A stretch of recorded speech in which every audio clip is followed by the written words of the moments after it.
अस्सलाम वालेकुम नाज़रीन। आज सिंगर स्लैग मशीन की पार्ट 2 में हम आपको बताएंगे कि इसकी टाइमिंग एडजस्ट करने का तरीका। तो जल्दी जल्दी आपको रिकैप में दिखाते हैं कि हमने इसको किस तरह से इसको खोला था और इसकी कौन कौन सी चीज़ रिमूव की थी। तो हमने इसकी नीचे वाली प्लेट रिमूव की थी और नीचे वाली प्लेट रिमूव करके तो अभी हमने इसकी कौन सी शाफ्ट की एडजस्टमेंट करनी है। तो अगेन वही ऊपर वाली शाफ्ट है, इस शाफ्ट की हम एडजस्टमेंट करेंगे।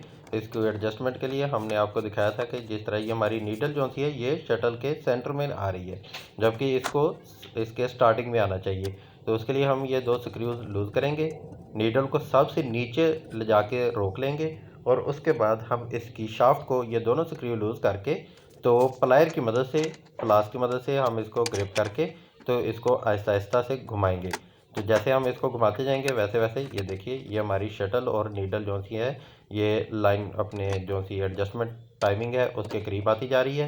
मैं आपको परफेक्ट टाइमिंग भी बता देता हूँ कि इसके लिए कौन सी टाइमिंग एडजस्ट करनी है। कि हमारी नीडल जो सी है ये देखिए ये आंख इसकी जो सी बन रही है ये इससे थोड़ा सा पीछे ये इस जगह पे इसको लॉक होना चाहिए। तो हम इस जगह पे इसको एडजस्ट करके तो यहाँ पे अभी ये देखिए हमने शटल भी रख लिया और शटल के रख के मैं आपको बता रहा हूँ कि ये देखिए ये इस तरह हमारी इस जगह पे इसको एडजस्ट हमने करना है। तो मैं इस जगह पे इसको अभी लॉक कर दूंगा, इसके स्क्रूज जो से इनको एलन की मदद से दोबारा टाइट कर दूंगा और इसको अच्छे तरीके से टाइट करना है ताकि ये दोबारा लूज़ ना हो।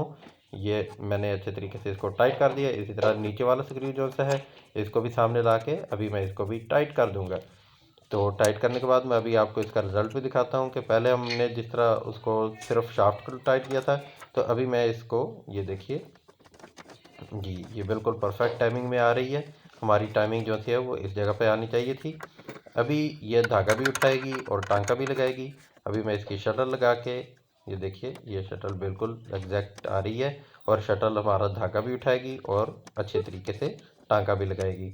तो अभी मैं आपको इसके साथ सिलाई लगा के भी चेक करवाता हूँ कि हमने जो से इसकी टाइमिंग है वो एडजस्ट कर ली है। तो टाइमिंग एडजस्ट करने के बाद अभी इसकी क्या कंडीशन होगी और किस तरह ये चलेगी तो मैं आपको जल्दी जल्दी से इसका दोबारा ये देखिए मैं आपको इसकी टाइमिंग दोबारा चेक करवाता हूँ ताकि आपको पता लग जाए कि टाइमिंग आपने किस जगह पर एडजस्ट करनी है। ये देखिए ये सामने से कैमरा रख के मैं आपको दिखा रहा हूँ। ये देखिए ये आपकी टाइमिंग ये आनी चाहिए। आप इस चीज़ को एडजस्ट कर सकते हैं खुद। अभी मैं आपको इसमें लगा के ये देखिए डब्बी लगाई, डब्बी को अच्छे तरीके से प्रेस करके लॉक करें, लॉक करके इसका धागा अंदर छोड़ दें। अभी इसके ऊपर हम नलकी लगाएंगे, नलकी लगा के इसका आगे से लॉक लगा दिया ताकि हम उतरे नहीं। उसके बाद धागे की रूटिंग का ख्याल रखें कि धागा ये इस लॉक में इसको थोड़ा सा प्रेस करेंगे तो धागा अंदर बैठ जाएगा। ये सिर्फ और सिर्फ इसमें प्रेस करने के लिए।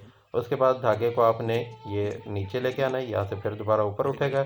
इसके अंदर आपको एक स्टील का लीवर नज़र आ रहा है, मैं इसको थोड़ा सा ऊपर उठा लेता हूँ। ये इसके पीछे से आपने धागा गुजारना है और फिर अगेन नीचे ले आना है और उसके बाद फ्रंट साइड से बैक साइड पे हमने धागा गुजार दिया है। अभी नीचे वाला धागा उठाया और अभी मैं इसमें कपड़ा रख के आपको सिलाई लगा के चेक करवाता हूँ कि सिलाई कितनी अच्छी और खूबसूरत सिलाई आ रही है।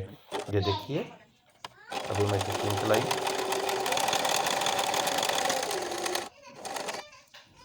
टांके को पक्का करते हैं।